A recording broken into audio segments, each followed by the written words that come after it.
वर्षों पूर्व पंजाब के खेतों में लेकर चल रहा हूं मेरे प्यारे दोस्तों आपको, जहां पर एक किसान बीज बो रहा है। उसका 11-12 वर्ष का बालक जाता है और जाकर कहता है कि पिता क्या कर रहे हैं आप? बोले बेटा बीज बो रहे हैं। बोले क्या होता है इस बीज से? सुने जरा मंच में, क्या होता है इस बीज से? बोले कि बेटा इस एक बीज से हजारों बीज पैदा हो जाते हैं। कि अच्छा। घर जाता है, एक बंदूक उठा करके लाता है और जमीन में गाड़ने लगता है। उसी वक्त उसका पिता कहता है अरे पगले क्या कर रहा है? बोले पिताजी इस बंदूक को बो रहा हूं ताकि इस एक बंदूक से हजारों बंदूकें पैदा हो जाए। वाह। हाथों को थाम के रखिए, तालियां मत बजाइए। मैं जहां पर कहूंगा वहां पर अनुमति संवेद स्वर में दे देंगे तो कविता खड़ी कर दूंगा। दावा है आपके सामने कि पिताजी हजारों बंदूकें पैदा हो जाए और वो बंदूकें मैं अपने तमाम दोस्तों में बांट दूं और इन कमबख्त अंग्रेजों को भारत की सीमा के बाहर निकाल दूं। मेरे करवर के लोगों मुझे अनुमति दो तो मैं उसी नरनाहर भगत सिंह पर एक कविता आपको सुनाकर जाना चाहता हूं। मंच आशीर्वाद दे मुझे। प्रारंभ कर रहा हूं कि वो सतलज में स्वतंत्रता की लहर उठाने आया था। वो सतलज में स्वतंत्रता की लहर उठाने आया था। अंग्रेजों के महामहल की नींव हिलाने आया था। वो परतंत्र देश के मन में मुक्ति जगाने आया था। हर गुलाब को इंकलाब का ख्वाब दिखाने आया था। बलिवेदी की सैया पर सोने की खातिर आया था। वो खेतों में बंदूकें बोने की खातिर आया था। वो क्रांति गगन अब भी भारत की पुरवाई में जीवित है और वो भगत सिंह अब भी भारत की तरुणाई में जीवित है। भगत सिंह अब भी भारत की तरुणाई, वो भगत सिंह अब भी भारत की तरुणाई में जीवित है।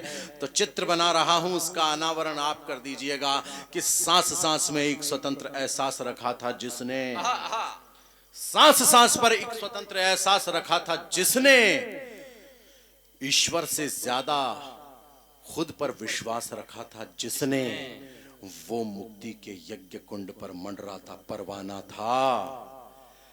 आजादी की दुल्हन का वो दूल्हा बड़ा दीवाना था। आजादी की दुल्हन का वो दूल्हा बड़ा दीवाना था। तो उस बब्बर की बेखौफ चाल बलि के पथ पर भी रुकी नहीं। चित्र बना रहा हूं, आप अनावरण कीजिएगा कि उस बब्बर की बेखौफ चाल बलि के पथ पर भी रुकी नहीं। उस मर्दाने की मूछ कभी सत्ता के आगे झुकी नहीं। तो तिरछी तिरछी आंखों की गोरों को सीधा कर डाला। उस तिरछी टोपी वाले ने गोरों को सीधा कर डाला। तिरछी टोपी वाले ने गोरों को सीधा कर डाला। तो आजादी के उत्सव की हर शहनाई में जीवित है और वो भगत सिंह अब भी भारत की तरुणाई में जीवित है। निवेदन कर रहा हूं आपके बीच में, मां विद्यावती जेल में मिलने आती है। मैंने कोई कविता नहीं की है, लेकिन मां विद्यावती के और भगत सिंह के बीच में जो संवाद होता है वो संवाद मैंने लिखने का प्रयास किया है। और उस संवाद को सुनकर आप अंदर तक रोमांचित हो जाएं तो फिर उस नरनाहर का कैसा आप सम्मान करेंगे ये आप मुझे बताना। मैं निवेदन करना चाहता हूं कि राम दर्श को ज्यों कौशल्या कंटक वन को आई।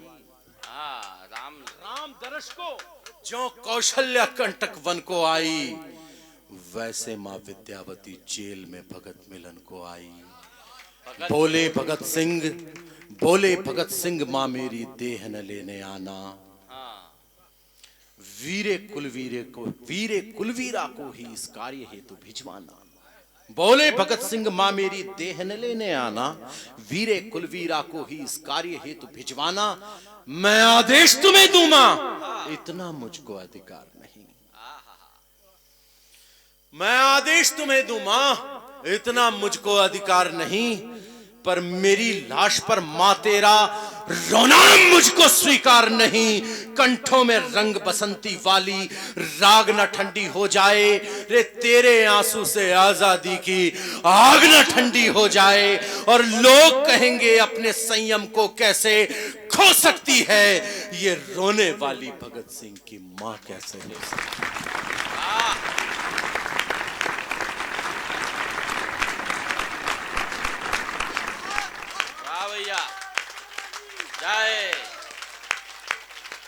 लोग कहेंगे अपने संयम को कैसे खो सकती है ये रोने वाली भगत सिंह की मां कैसे हो सकती है।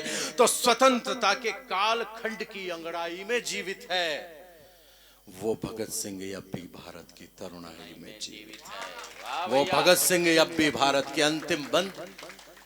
प्रिय अपूर्व, तुमको ये अंतिम बंद कविता का तुम्हारे भाषा विधान को सौंपता हूं कि वीरों के इतिहास पटल पर वीर जयंती वाले,